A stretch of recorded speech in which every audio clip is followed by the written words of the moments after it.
வணக்கம். நான் வழக்கறிஞர் பாலசுப்ரமணியம்.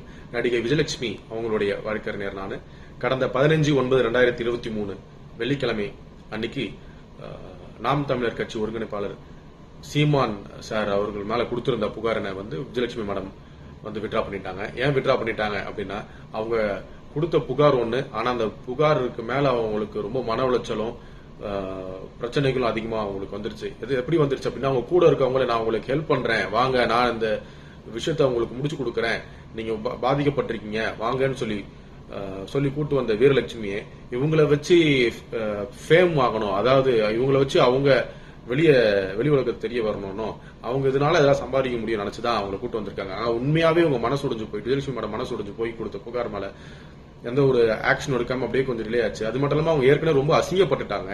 இந்த ஒரு புகாருக்காக ரொம்ப மன உளைச்சலும் அதிகமாயிருச்சு.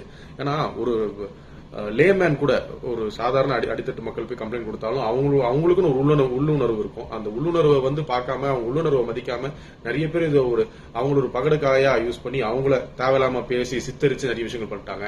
இவ்வளவு நம்ம பாதிக்கப்பட்டுட்டோம். அதாவது நம்ம வீரலட்சுமியோட நம்பி வந்தோம், அவங்கள நம்மள ஏமாத்தி ஒரு இடத்துல போட்டு அடைச்சு வச்சு இவங்களுக்கு சாப்பாடு தராம, ஒழுங்கா தண்ணி தராம, இவங்களுக்கு நம்முடைய தமிழக காவல்துறை ஒரு எஸ்கார்ட் கொடுத்திருந்தாங்க. போலீஸ், அவங்க போலீஸ் எஸ்கார்டு இருந்தவங்க தான் இவங்களுக்கே 2-3 வேளை சாப்பாடு வாங்கி கொடுத்திருக்காங்க. அவங்க சொந்த காசு சாப்பாடு வாங்கி கொடுத்திருக்காங்க. அந்த நிலைமையில அவங்க விஜயலட்சுமி மேடம் தள்ளப்பட்டுட்டாங்க.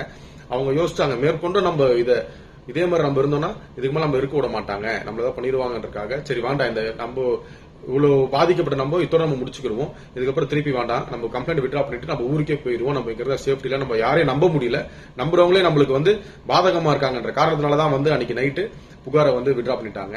எனக்கு விஜயலட்சுமி மேடம் இந்த மாதிரி மாட்டிருக்காங்கன்னு சொல்லி அவங்களுடைய சகோதரி உஷா, அவங்களுடைய ஃப்ரெண்ட் யூஸ் ஒருத்தவங்க சொன்னாங்க இந்த மாதிரி பாதிக்கப்பட்டிருக்காங்கன்னு.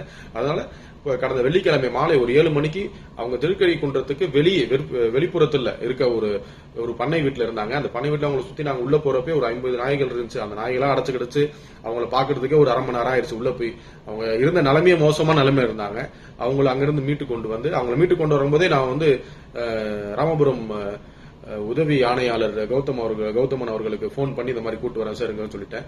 பட் ஆனா அவர் வெயிட் பண்ண சொன்னா, நெக்ஸ்ட் டே இருங்க, நான் நெக்ஸ்ட் டே ஒரு 12 o'clock வாங்கினாங்க. பட் ஆனா அவ்வளவு டைம் கால தாமதம் ஏற்படும், நம்ம திருப்பி இங்க சென்னைக்குள்ள இருந்தோம்னா ஏதாவது ஒன்று பண்ணுவாங்கன்ற காரணத்தினாலேயே அவங்க இப்பயே நான் வித்ட்ரா பண்ணிட்டு போயிடுறேன், வித்ட்ரா பண்ண தான் போறேன், எதுக்கு நான் நாளைக்கு வரைக்கும் வெயிட் பண்ணணும், ஏன்னா அவங்களுடைய சகோதரி ரொம்ப உடல்நல குறைவா இருந்தாங்க.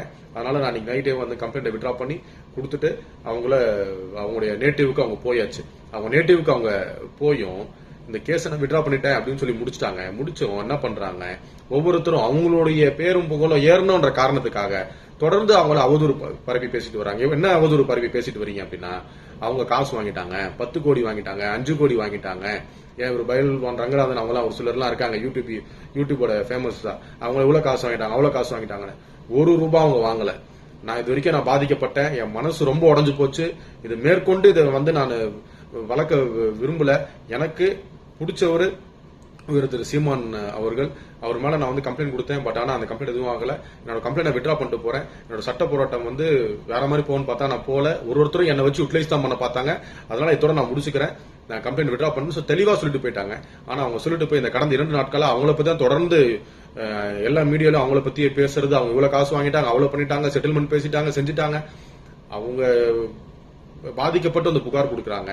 பாதிக்கப்பட்டவங்க அவங்க மனசு ரீதியா, மன ரீதியா, உடல் ரீதியா எல்லாமே ரொம்ப அவங்க டார்ச்சர் அனுபவிச்சனாலதான் அவங்க அந்த புகார் கொடுக்காங்க. ஒருத்தர் வீரலட்சுமின்றவங்க, நான் வாங்கக்கா, நான் பண்ணி தரேங்கான்னு சொல்லி அந்த மாதிரி அவங்களை ஏமாத்தி அவங்களை ரொம்ப கொடுமைப்படுத்தி வச்சிருந்தாங்க. அவங்க கிட்ட இருந்து ஜெயில கூட நல்லா நரகத்துக்கு மேல கஷ்டப்பட்டு இருந்தாங்க அந்த ஒரு பண்ணை வீட்டுல.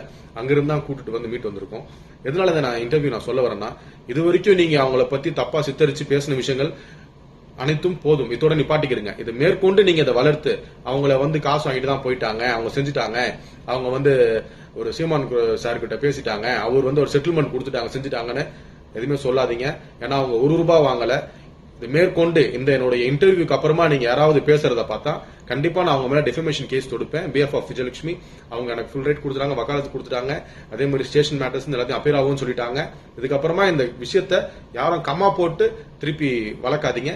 மேற்கொண்டு வளர்த்தீங்க அப்படின்னா உங்களுக்கு லாஸ்ட் அண்ட் ஃபைனல் வார்னிங்கா கொடுக்குறேன். யாரு இருந்தாலும் சரி, உங்களை சட்டத்தின் முன் நிற்பாட்டி ஒரு தனிநபருடைய சுதந்திரத்தையும் அவங்களுடைய மரியாதையும் நீங்க பங்கப்படுத்துறீங்க என்ற காரணத்தினால உங்களை டிஃபமேஷன் கேஸும் போட்டுட்டு உங்க மேல கிரிமினல் கம்ப்ளைண்ட் ப்ரொசீடிங்ஸும் எடுக்கிறதுக்கு முழு அதிகாரம் கொடுத்திருக்காங்க. அதனால தயவு செஞ்சு உங்களுடைய பேரை நீங்க வளர்த்துக்கணும், உங்களுக்கு ஒரு சோசியல் மீடியால ஃபேம் ஆக்கிக்கணும்ன்ற காரணத்தினால திருப்பி இந்த அவங்க மேல அவதூறு பரப்பதையோ இல்ல செட்டில்மெண்ட் வாங்கிட்டாங்கன்றதையோ தொடர்ந்து பேசாதீங்க. அப்படி பேசுனீங்கன்னா கண்டிப்பா உங்கள் மேல லீகல் ஆக்ஷன் தேவைப்படும். நன்றி, வணக்கம்.